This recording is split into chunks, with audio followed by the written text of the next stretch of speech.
22:35, la hora de NotiTV del mediodía. Y a ustedes mil gracias por estar aquí conectados con nosotros. Soy Natalia Aldana y con Alison Escobar les damos la bienvenida. Atención, a esta hora, la noticia política del día son las declaraciones de la ministra Karen Abudinen a NotiTV. Nos enlazamos en este preciso momento con nuestra colega Alison, que se encuentra en la capital junto con la honorable ministra de las TICs. Adelante, Alison. Buenos días, señora ministra. Un gusto en saludarla después de tanto tiempo. Qué bueno que estés aquí con nosotros a esta hora de la mañana. Alison, muchas gracias también por estar aquí. Sé que este tema ha sido de gran interés para Caracol y qué bueno que estemos no solo hablando en Blue Radio, sino en Noticias Caracol, para poderle contar a los colombianos cuál es la realidad de este entramado, de esta trampa delictiva que les hicieron a los colombianos, pero sobre todo a ese Ministerio de las Tecnologías. Señora ministra, recordando su promesa después de tanto tiempo, a los niños que usted les prometió, a los padres de estos niños que también la están viendo, al país entero que ni se diga, ¿cree que cumplió o incumplió lo que prometió? Alison, yo creo que no cumple en la medida de las posibilidades. Yo sí le quiero pedir a usted que me deje hablar y me deje explicar. Aquí estamos nosotros frente a una caducidad. Estamos trabajando para que ETV sea el operador que finalmente conecte a estos 7.000 colegios con este compromiso que nos hicimos. Entonces, quiero decirle, voy a seguir trabajando para conectar este país, pero también para acabar esto.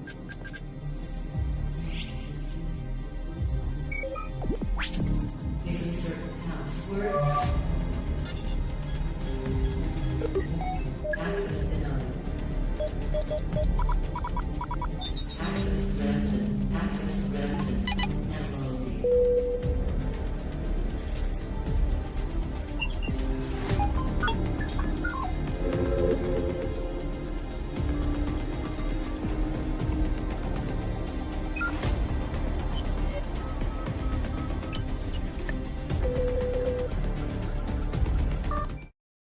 Hacktivismo es un término cuyo origen suele atribuirse a un grupo de hackers estadounidenses que en 1984 adoptaron el nombre de la secta de la vaca muerta, en referencia al matadero texano donde el grupo realizaba sus reuniones.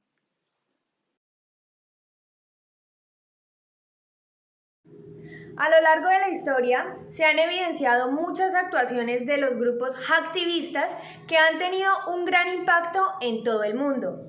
Sin duda alguna, los grupos conocidos mundialmente son Anonymous, WikiLeaks, Guardians of Peace, New World Hackers and Lutz Security. En esta ocasión vamos a hablar de WikiLeaks, que es una página de filtraciones creada por Julian Assange. Esta salió a la luz en los medios de comunicaciones internacionales en el año 2010 y con su primera filtración de documentos secretos sobre el papel de Estados Unidos en la guerra de Afganistán. La organización también reveló información sobre la guerra de Irak, espionajes por parte de la Agencia Nacional de Seguridad y también violaciones de derechos humanos en los centros de reclusión de Guantánamo. Esta organización sin ánimo de lucro se convirtió en su momento en un auténtico dolor de cabeza para muchos gobiernos, empresas e individuos de varios países que se veían amenazados por sus publicaciones de información confidencial. Entre las filtraciones generadas por WikiLeaks está el video del tiroteo a periodistas. El día 5 de abril del 2010, WikiLeaks publicó un video del 14 de julio del 2007, en el que se ve cómo soldados estadounidenses disparan al reportero de Reuters, Namir Nur Elden, a su ayudante y a 9 personas más que estaban con ellos. En el video se ve claramente que ninguna de estas personas víctimas hizo el amago de atacar contra el helicóptero Apache. Aunque la agencia de Reuters solicitó en numerosas ocasiones el material, les fue negado hasta que por fin WikiLeaks lo consiguió de manera inédita y puso en jaque el aparato militar de Estados Unidos.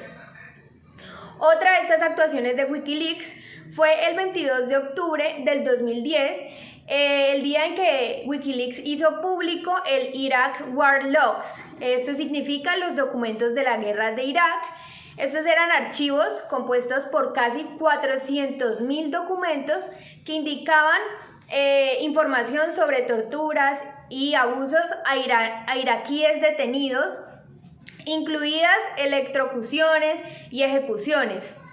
Esto llegó a manos de altos oficiales del ejército, pero con notas que decían que no hicieran investigaciones adicionales.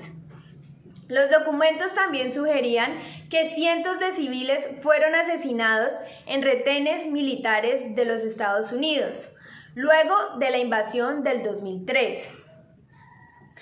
Esta información obtenida por Wikileaks parece mostrar además de que Estados Unidos tiene registros de las muertes de los civiles. A pesar de esto, pues ellos lo negaron y dijeron que no fueron culpables de nada.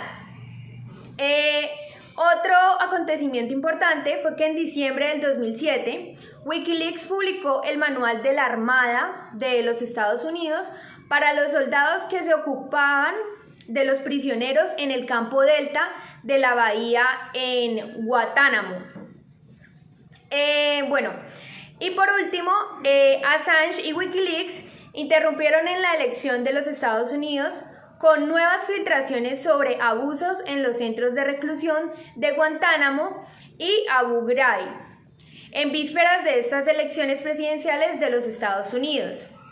Assange se defendió ante esta publicación de los documentos diciendo que estas eran violaciones de los derechos humanos en dichas cárceles que operaban, que eran sometidos los prisioneros y que eran operadas por las fuerzas estadounidenses. Y por último, en el 2008, Wikileaks publicó 70 informes de investigación de las Naciones Unidas clasificados como estrictamente confidenciales.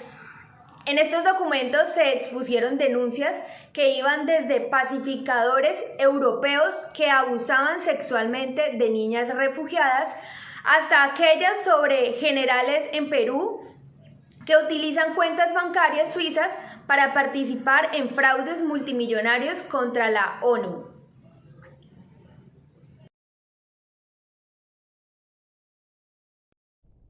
En cuanto a las motivaciones psicológicas o personales de los activistas, conviene resaltar que la inmensa mayoría de ellos han sido anteriormente hackers, que comenzaron a llevar a cabo ataques simplemente por estímulo intelectual, entretenimiento o desafío tecnológico.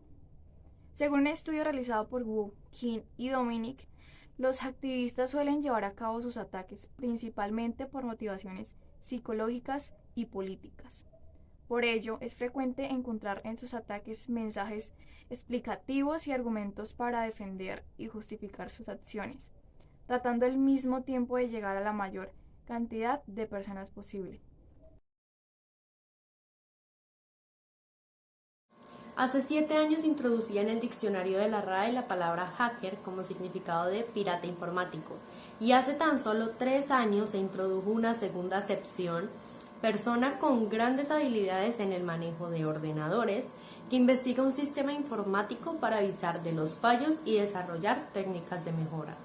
Aquí vamos a profundizar y tocar el tema de la definición de cada uno de estos, como lo es hacker, cracker, hacktivista y ciberdelincuente o pirata informático. Normalmente la palabra cracker se usa para denominar a la gente que desprotege programas, los modifica para obtener contraseñas o determinados términos para su propio beneficio, sin importar si esto afecte o no al sistema. Ejemplo, quienes crean keygens o cracks para programas. Por el contrario, el hacker trabaja asegurando, defendiendo y protegiendo sistemas. Son expertos en seguridad y utilizan sus conocimientos para evitar actividades ilícitas o prevenirlas. Ejemplos: Linus Torvalds, Steve Wozniak y César Cerrudo.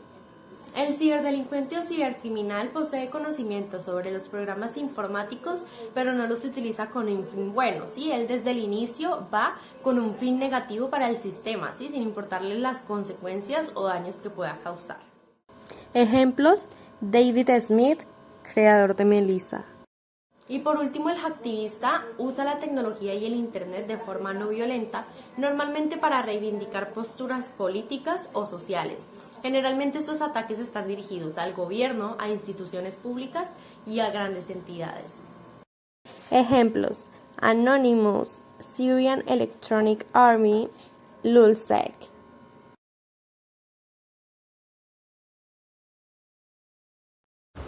¿El hacktivismo es bueno o es malo? Bueno, yo creo que el hacktivismo trae consigo un sinfín de beneficios para la sociedad. El hacktivismo es una forma de protesta social, es una de las formas más recientes porque se apoya en tecnologías como en internet y en redes sociales, pero puede ser también un cierto mecanismo de control a los gobiernos y me parece que es fundamental para intentar garantizar la libertad de expresión y los derechos de los ciudadanos. El hacktivismo también puede ser una forma de concientizar a los usuarios sobre los programas de vigilancia masiva y de persuasión en la privacidad. Con concientizar a los usuarios nos referimos a las personas o a los usuarios normalmente que tenemos en redes sociales, ya sea Facebook, en Instagram, en Twitter, nuestros usuarios de Google. A eso nos referimos con nuestros usuarios. También es un beneficio, me parecería, frente al activismo, depende mucho de si simpatiza o no sus acciones e ideologías. Porque no cabe duda que se realizan acciones ilícitas, pero muchas veces incluso sirven para descubrir agujeros de seguridad.